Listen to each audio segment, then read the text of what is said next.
The Krell warship hung above Krell Prime like a metal cloud, dark and huge and impossible to ignore. Mi-sun Park stood inside the observation chamber, looking out at the city below. The city was nothing like the cities on Earth. The buildings were made of strange materials that looked like crystal and metal mixed together. They glowed with a soft blue light that hurt her eyes if she looked too long. Mi-sun was a human, and she was very different from everyone else on this planet. She was not tall like the Krell were tall. She was not strong in the same way they were strong. Her bones were not as hard. Her skin was not covered in scales that could stop a laser. But she had something else. She had been changed by Earth scientists. Her muscles were stronger than any normal human. Her mind was sharper. Her body could do things that most humans could never do. She had come to Krell Prime as a military commander. The Krell had invaded human space 3 times in the last 3 years. They had destroyed cities. They had killed millions of people. The war between humans and Krell had been long and very bad. Many soldiers had died on both sides. But now, something had changed. The Krell wanted to talk about peace, or at least they said they did. Mi-sun was here to find out if that was true. 2 young Krell came to look at her through the glass barrier that separated the observation room from their enclosure. They were not full-grown Krell warriors. They were cubs, still learning, still growing. One was named Zor, and one was named Krek. They had golden eyes that caught the light from the ceiling. Their scales were still soft. Not yet hard like adult Krell scales. When they moved in a way that showed they were still young. They were curious about the human in front of them. Mi-sun knew why the Krell High Command had put her in this room. They wanted to see what would happen. They wanted to watch her. They wanted to understand the human who had been changed by human science to be a weapon. The cubs were there because the Krell wanted to see if a human could interest them. If a human could get their attention. If a human was anything more than just a small, weak thing that could be killed very easily. She raised her arm slowly. Then she made a fist. Then she flexed her muscle so that her bicep became hard and round. It was not a big muscle, not big compared to a Krell muscle, but it was strong, and everyone who saw it knew it was strong. The cubs made a sound that might have been excitement. They pressed their faces against the glass even harder. Zor reached out with one of his claws and touched the glass where Mi-sun's arm was. Krek did the same thing. They wanted to touch her. They wanted to understand what they were looking at. Mi-sun smiled a little bit. This was good. If the cubs were interested in her, then maybe the adult Krell would be interested too. And if the Krell were interested in what humans could do, then maybe they would take humans seriously as fighters. Maybe they would not think of humans as just small, weak animals that could be killed without any trouble. The chief strategist's name was Hai-Jin Ko. He came into the observation room after about 10 minutes. He was also human, like Mi-sun, but he was different from her. He was a thinker, not a fighter. His job was to understand what the Krell wanted. His job was to figure out what humans should do next. Hai-Jin looked at the cubs through the glass. He looked at Mi-sun. He did not smile. "They have been watching you for 3 days," he said. "The Krell High Command watches you too. They want to know if you are dangerous. They want to know if humans with your changes are something they should fear." Mi-sun did not answer right away. She kept watching the cubs. Zor and Krek were still looking at her. They were trying to copy what she had done. They were making their own muscles hard. They were trying to understand what the human had shown them. "What do you think they will decide?" Mi-sun asked. Hai-Jin walked closer to the glass. He looked at the cubs more carefully. "I think they will try to test you. I think they want to see what you can do. If you are strong, they will respect you. If you are weak, they will try to kill you. The Krell do not have a middle place in their thinking. Something is either strong or it is weak. Something is either a warrior or it is food." Mi-sun knew this was true. She had studied the Krell for many years. She knew how they thought. She knew what they valued. The Krell were a species of hunters. They were predators at the top of their food chain. Everything about them was built for hunting and fighting and killing. They were not like humans in that way. Humans had learned to be more than hunters, but the Krell had not yet learned that lesson. "Do you think showing them my strength here is a good idea?" Mi-sun asked. Hai-jin was quiet for a long moment. He was thinking about something. His eyes moved back and forth as he looked at the problem from different angles.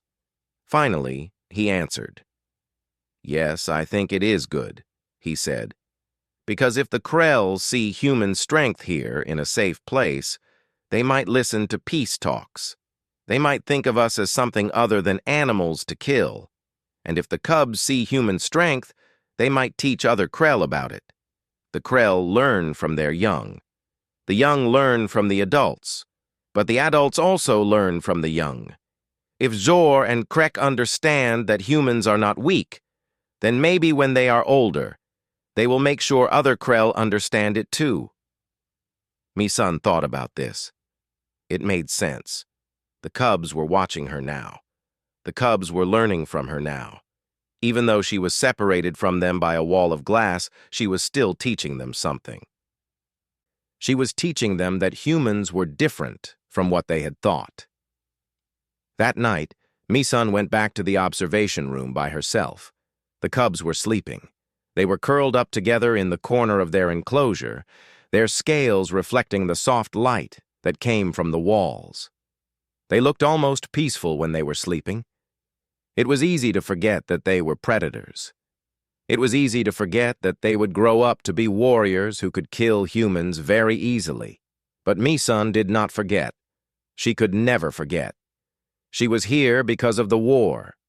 She was here because thousands of humans had died. She was here because Earth needed her to understand the Krell. She was here because humans needed to survive. She pressed her hand against the glass. It was cold. She thought about what was coming. She thought about the battles that would happen if the peace talks failed. She thought about the soldiers who would die. She thought about Zor and Krek, who were just cubs now, but who would become warriors. Maybe, she thought, if she could change how the Krell thought about humans, she could change the war. Maybe she could save lives. Not just human lives. Krell lives too. Maybe she could show them that there was another way to be strong besides killing and fighting all the time. It was a small hope, but it was something. And right now, small hope was all that humans had. The weeks passed slowly on Krell Prime. Every day was the same at first. Mi-sun would wake up in her quarters, a small room with white walls and a hard bed. She would eat breakfast, which was always the same food. The Krell had made special food for human soldiers. It was not very good, but it was enough to keep her alive and strong. Then she would go to the observation chamber or the training room. The training room was larger than the observation chamber. It had space for Mi-sun to move around. It had equipment that looked like nothing on Earth, but that was also useful for training. There were things to lift and things to push and things to punch. The Krell had built these things because they wanted to understand how humans became strong. Zor and Krek watched her from behind a wall of clear material. This material was stronger than glass. It could stop a laser. It could stop a Krell warrior's claw. But it was still clear, so the cubs could see everything that Mi-sun did. Every morning, Mi-sun would stretch her body. She would bend down and touch her toes. She would twist her back and move her arms in circles. The cubs watched. On the third day, Zor began to copy the stretches. At first, Zor could not move his body the same way that Mi-sun could move hers. Krell bodies were different. Their bones were arranged differently. Their joints moved in different ways. But Zor kept trying. By the end of the first week, both Zor and Krek were stretching every time Mi-sun stretched. They could not do the stretches exactly the same way, but they were trying. They were learning. Mi-sun could see that the cubs wanted to understand what the human was doing. After stretching, Mi-sun would do her fighting forms. These were movements that humans had learned over thousands of years. Humans had created many ways to fight. They had created boxing and wrestling and martial arts. All of these were different ways to use the human body as a weapon. Mi-sun had learned many of these ways. She would move slowly at first. She would show the cubs her hands and where they could hit something. She would show them how to move her feet. She would show them how to keep her balance while she was moving. Then she would do the same movements faster, then faster again. Finally, she would do them very fast, like she was in a real fight. The cubs watched every movement. Zor and Krek began to understand that each movement had a reason. Each movement led to the next movement. It was not just hitting and kicking. It was a way of thinking about how to fight. It was a pattern of movements that made the fighter stronger and smarter. On the 15th day, something new happened. Mi-sun was doing her forms when Zor suddenly made a sound. It was a loud sound, like a roar but smaller. Zor stood up on his back legs. He raised his front legs, the ones with claws. He was trying to make the same movements that Mi-sun was making. It was not perfect. A Krell's body is very different from a human body. But Zor was trying, and Krek was trying too. Both cubs were trying to copy the human's movements. Jin came into the training room that afternoon. He stood next to Mi-sun and they both watched the cubs. The cubs were moving through the forms again, trying to remember what they had seen. "They understand now," Jin said. "They know that you are teaching them something. They know that what you are doing is important." Mi-sun nodded. "They are learning that strength is not just about being big or having sharp claws. Strength is also about knowing how to move. Strength is about practice and discipline and understanding your own body." "Yes," Jin said, "and this is important. The Krell have never had to learn this. The Krell have always been born strong. They have always been able to kill with their claws and teeth and speed. They have never had to think about how to be stronger, but you are showing them that there is a way to be even stronger than they already are. You are showing them that learning is important." In the second week, Jin brought in 2 adult Krell warriors. They were not there to fight. They were there to watch. They stood in the observation area and looked down at Mi-sun as she trained. They looked at Zor and Krek as the cubs copied her movements. The warriors did not say anything. They did not make any sounds. They just watched. Mi-sun tried not to think about them. But she could feel their eyes on her. She could feel them judging her. She could feel them deciding whether humans were worth taking seriously or not. She moved with more power than usual. She made sure every movement was perfect. She made sure that every punch was straight and every kick had force behind it. She wanted the warriors to see that humans were not weak. She wanted them to understand that humans could be dangerous. When the training was finished, the warriors left. They did not speak to Mi-sun. They did not speak to Zor and Krek. They just left. But something had changed. After the warriors left, Zor and Krek began to train harder. They moved faster. They tried to make their forms more perfect. It was like they understood that what they were learning was important. It was like they understood that being strong mattered. At night, Mi-sun would stand in her quarters and look out at the city below. The city was beautiful in a strange way. The lights were blue and white and sometimes green. The buildings were tall and thin and curved in ways that made no sense to a human mind. But there was something peaceful about looking at the city at night. Jin came to visit her one night. He brought food, and they sat together in her quarters. "The High Command is very interested in what is happening," Jin said. "The 2 warriors who came to watch? They have been talking to the leaders. They have been telling them about what the cubs are learning." "What are they saying?" Mi-sun asked. "They are saying that you are dangerous, but they are also saying that you are honorable. A Krell warrior named Vorgak said something interesting. He said that you are teaching the cubs the way of a true hunter, that you are showing them how to be strong not just with their bodies, but with their minds. Mi-sun felt something shift inside her. She had not thought about it that way.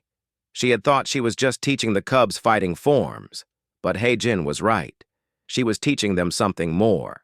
She was teaching them a way of thinking. She was teaching them that strength came from discipline and practice and understanding. "Do you think they will let me fight one of their warriors?" Mi-sun asked. He-jin smiled a little bit. "I think they already decided that you would.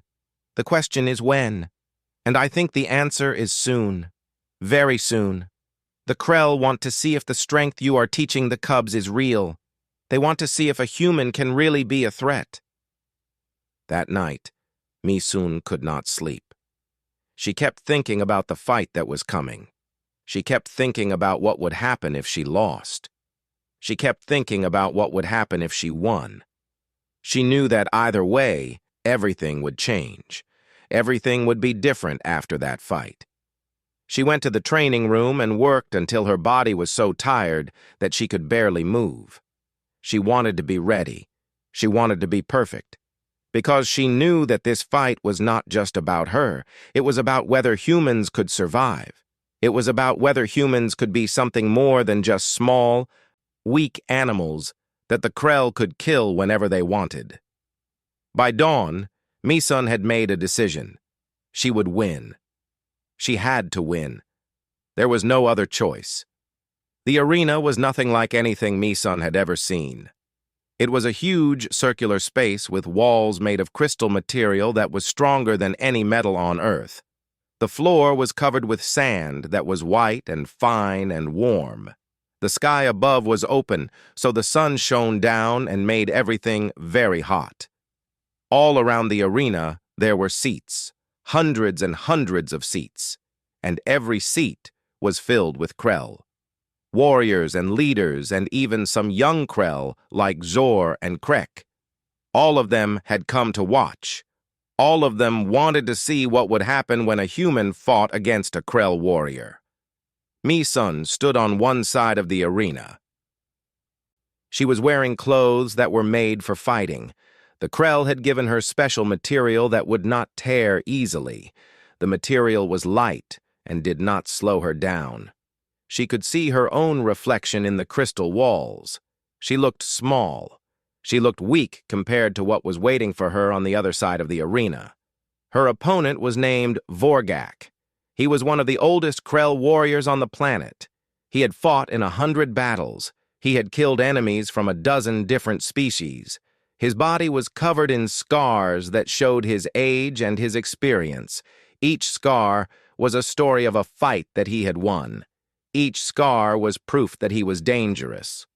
Vorgak was standing on the other side of the arena. He was much larger than Mi-sun. His shoulders were very wide. His claws were long and sharp and black like night. His teeth were visible when he opened his mouth, and they were like knives. He looked at Mi-sun the way a hunter looks at prey. A Krell, who was very old and very important, stood in the middle of the arena. This was the judge of the fight. The judge would decide who won and who lost. The judge raised his arms and the crowd became quiet. The crowd was so quiet that Mi-sun could hear the wind blow across the sand. The judge made a sound that was very loud. It was a signal. The fight had begun. For a moment, neither fighter moved. They both stood and looked at each other. Vorgak was deciding where to attack. Mi-sun was deciding how to defend. This moment, this silence, was when the fight was really decided, because this was when the warriors made their plans. Then Vorgak moved. He did not run toward Mi-sun. He leaped. His body flew through the air like a large stone thrown by a powerful arm. His claws were stretched out. He was aiming for Mi-sun's center, where her most important organs were. But Mi-sun was ready. She had been training for this moment. She had practiced this moment 1,000 times. She moved to the side. She rolled across the sand. Vorgak's claws passed right through the space where she had been standing. They hit the sand and left deep scratches. Mi-sun came up from her roll, already moving. She ran toward Vorgak from behind. She jumped onto his back. It was a dangerous thing to do, but it was the right thing to do. She could not fight Vorgak face to face and win. She was not strong enough, but she could fight smart. She could use his own size against him. Vorgak roared. He twisted his body and tried to throw Mi-sun off. His arms reached back toward her, but his arms were too long and too slow. Mi-sun was too fast. She moved around him. She found a spot on his neck where she knew there were important nerves. She struck with the base of her hand, using all of her strength. Vorgak made a different sound now. This was a sound of pain. His movement became slower. His thinking became confused. This was exactly what Mi-sun had wanted. She jumped off his back and moved away. They fought like this for 10 minutes. Vorgak would attack. Mi-sun would move away. Vorgak would try to use his speed and strength. Mi-sun would use her knowledge of his body and his weakness. Each time they came together, Mi-sun would strike at a nerve or a weak point. Each time she would move away before Vorgak could hit her. The crowd watched this without making any sound. This was not what the Krell had expected. They had expected the small human to be killed very quickly. They had expected this to be over in seconds. But the human was still alive. The human was still fighting. The human was still winning. Finally, after 15 minutes, Vorgak was very tired. His movements were slow. His breathing was heavy. He could not fight anymore. He could barely stand. Mi-sun saw that he was beaten. She could kill him now. She could strike him and end the fight. But she did not do this. Instead, she moved close to him and put her hand on his shoulder. Then she helped him stand up. The crowd made a sound. It was not a sound of anger.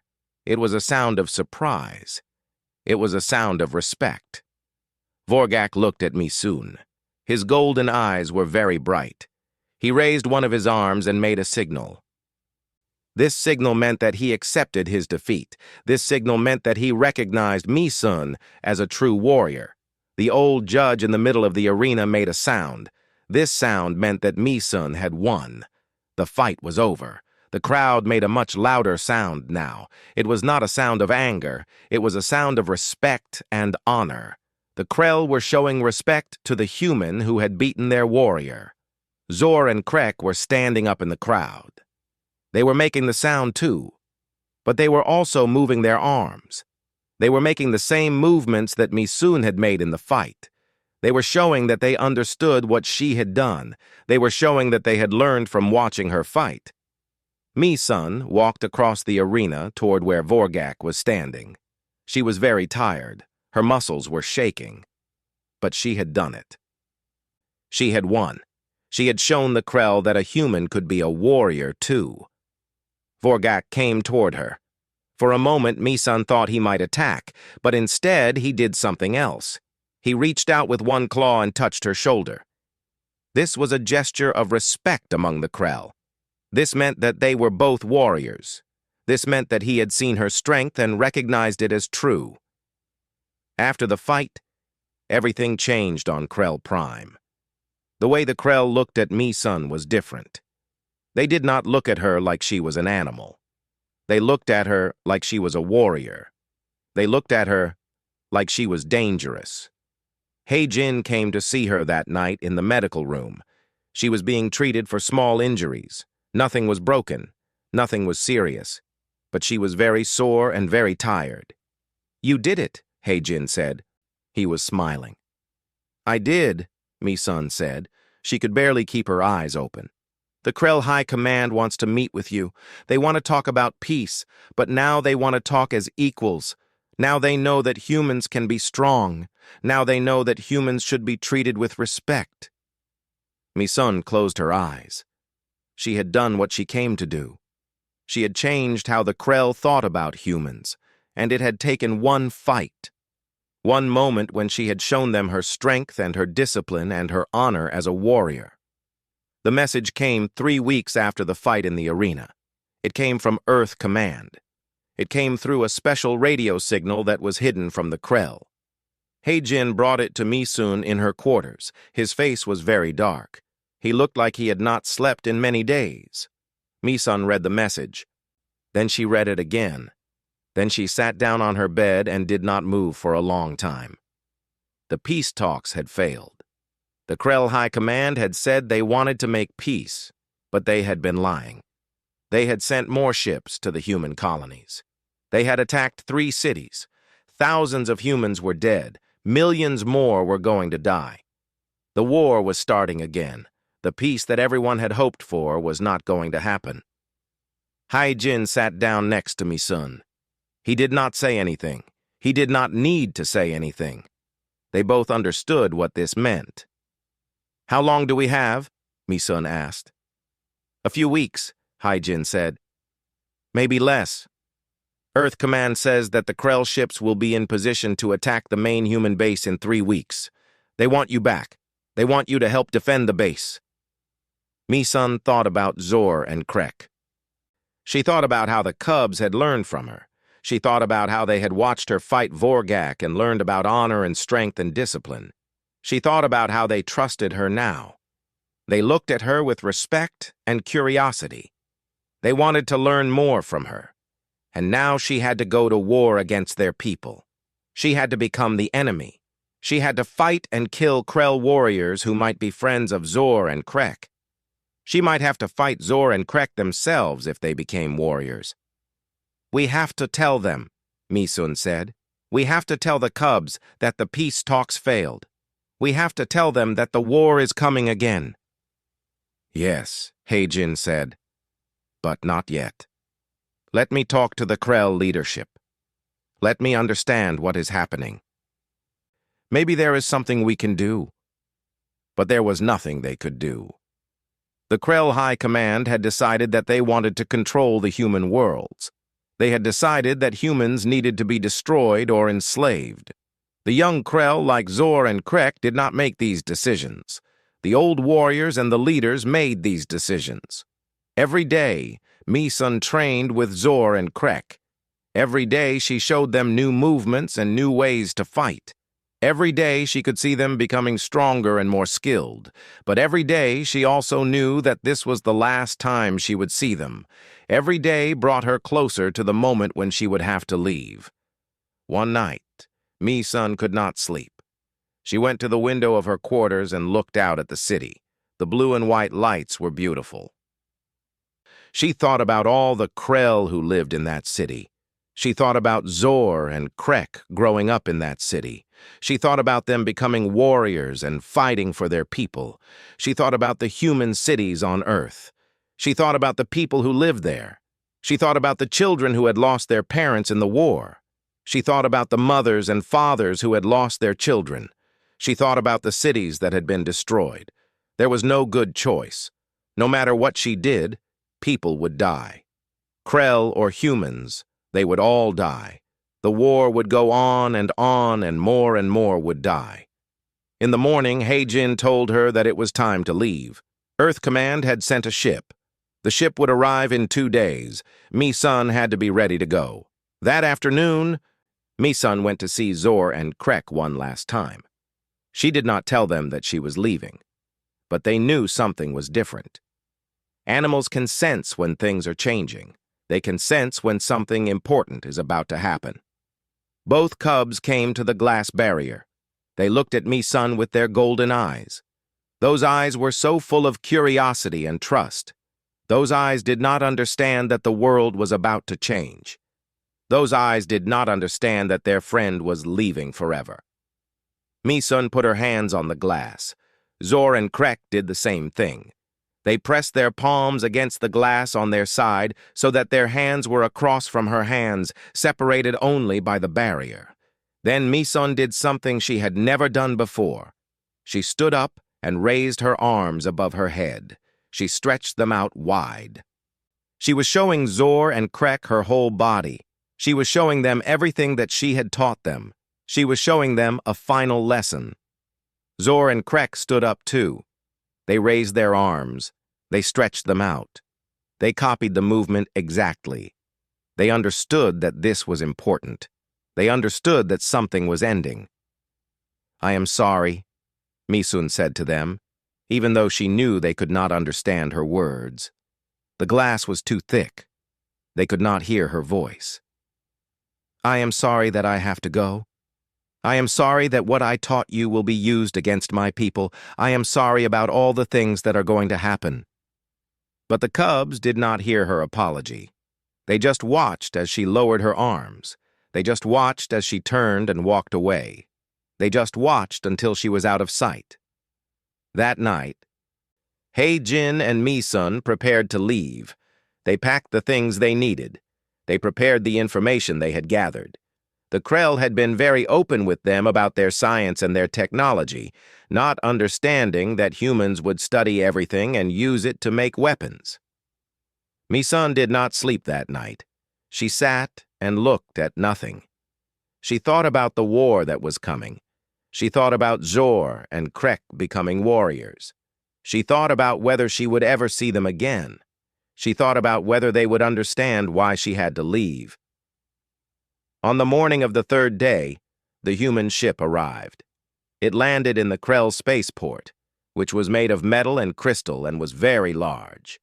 Misun and Jin walked to the ship with Krell guards. The guards did not say anything to them. The guards just walked with them. Misun looked back one last time at the city. She looked at the buildings with their blue and white lights. She looked at the sky. She looked at the world that she had come to know. Then she and Jin walked into the ship. The doors closed. The ship's engines began to make a loud noise. And Misun was leaving Krell Prime. She was leaving the cubs. She was leaving behind everything, and she was going back to the war. The human space base was called New Sol. It was built on a planet that humans had named Hope, but now there was very little hope on Hope. The planet was gray and cold, and the sky was always dark because there were so many clouds. The base had strong walls and weapons and many soldiers, but the Krell were coming, and everyone knew that the base could not hold against them for long. Misun arrived at the base on a ship that was full of soldiers and weapons. When she stepped out of the ship, she felt something different. She felt the cold wind of the planet. She felt the ground beneath her feet. She felt the weight of the war pressing down on her again. The commander of the base was a man named Jin Ho Sung. He was very serious and very tired. He had been fighting the Krell for 3 years. He had lost many soldiers. He had lost friends. When he saw Misun, he saluted her because she was an officer, but his eyes were sad. "Welcome back, Commander Park," he said. "I wish I could say that you were coming back to good news. But the news is very bad. The Krell will be here in 5 days, maybe less. They have more ships than we thought. They have more warriors than we thought. We are going to need everything you learned on Krell Prime." Misun nodded. She understood what needed to be done. For 5 days she worked with the soldiers. She taught them what she had learned from the Krell. She taught them how the Krell thought. She taught them how the Krell fought. She showed them the weak points on a Krell body. She showed them how to move and how to attack. But more than that, she taught them about honor and discipline. She taught them that the Krell were not just monsters. The Krell were warriors.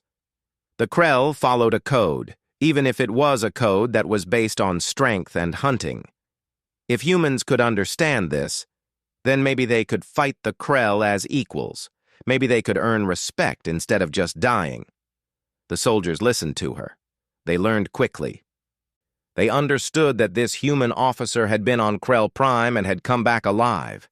This human officer had fought a Krell warrior and had won. This human officer knew things that could save their lives. When the Krell ships arrived, they came from above like a storm. The sky filled with their ships. The ground shook with explosions. The base's weapons fired at the ships. Some ships were destroyed, but more came down.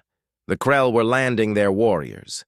Misun stood on the wall of the base and watched. She could see the Krell warriors coming down on ships that looked like metal insects. There were so many of them. There were hundreds. There were thousands. It was like an ocean of scales and claws and teeth. The first battle lasted 3 hours. The soldiers of New Seoul fought with everything they had. They used the training that Mi-sun had given them. They moved the way she had taught them to move. They attacked the way she had taught them to attack. And many of them lived because of this. Many of them stayed alive when they should have died, but many more died anyway. Humans and Krell both died. The ground became red with blood, the air filled with smoke and fire and the sounds of warriors dying. When the sun went down, the Krell pulled back their warriors. They did not run away. They just stopped fighting and waited for the next day. This was how the Krell fought. They fought during the day and rested at night. They did not try to kill everyone as fast as they could. They fought like hunters, taking their time, making sure they understood what they were hunting. That night, Mi-sun walked through the base. She saw the wounded soldiers. She saw the places where soldiers had died. She saw the destruction. She thought about Zor and Krek, and whether they were out there among the Krell warriors. In the morning, the fighting started again. This time, Mi-sun did not just watch from the wall. She went out into the battle herself. She fought against the Krell warriors. She moved the way she had trained. She fought the way she had learned from Vorgak and from all the things she had studied about the Krell. She was fast. She was smart. She was strong. The soldiers followed her into battle, and they fought harder because their commander was fighting with them. Around midday, a Krell warrior came out of the smoke and fire. This warrior was tall and young. His scales were not yet scarred by many battles. His movements were fast and clean and precise. Mi-sun knew immediately who this was. It was Zor. The cub she had trained had become a warrior. The young Krell who had learned from her movements had become a soldier in this war. They looked at each other across the battlefield, and for a moment, nothing moved. Then Zor raised his arms in the combat-ready position. It was the position that Mi-sun had taught him. It was the stance that she had shown him 1,000 times in the observation chamber on Krell Prime. Mi-sun understood what this meant. Zor was showing her that he remembered what she had taught him. Zor was showing her that she was not just an enemy. She was his teacher. She was the warrior who had shown him how to be strong. Mi-sun raised her own arms. She made the same stance. She showed Zor that she remembered teaching him. She showed him that he was not just an enemy to her. He was a cub she had tried to help. Around them, the battle continued. Krell and humans fought and died. But Zor and Mi-sun did not fight. They just looked at each other. They just remembered the time on Krell Prime when things were different. They just remembered when learning was more important than fighting. Then Zor turned and walked away. He did not run. He just walked back toward the other Krell warriors, and Mi-sun let him go. She did not follow him. She did not attack him. Later that day, Mi-sun saw Krek as well. Krek was also a warrior now, but Krek did not come close enough to fight. Krek just watched her from far away and then turned and went back to the other warriors. When the sun went down, the Krell pulled back again, but this time they sent a message. They sent a signal to the human base. The message was simple. It said that the Krell knew that Mi-sun Park was on this base. It said that the Krell had learned from her teaching. It said that Zor and Krek had told the Krell High Command about what she had taught them. It said that the Krell understood now that humans were warriors, not animals. And then the message said something surprising. It said that the fighting would stop. It said that the Krell wanted to talk about peace again. But this time, it would be different. This time, both sides would understand what they were talking about. This time, both sides would know that the other was a true warrior. Mi-sun read the message 3 times. She could not believe it. She thought that teaching the cubs would not matter. She thought that everything she had done was for nothing, but it had mattered. The cubs had remembered what she taught them. The cubs had become warriors who understood honor and discipline, and they had taught the other Krell what they had learned. One simple human woman teaching two young Krell cubs had changed the course of the war, not through weapons or violence, but through teaching, through showing them the way of a warrior, through giving them respect and showing them that strength could mean more than just claws and teeth. It was not the end of the war, but it was the beginning of something different. It was the beginning of understanding between two species that had been trying to destroy each other. It was the beginning of a new kind of future.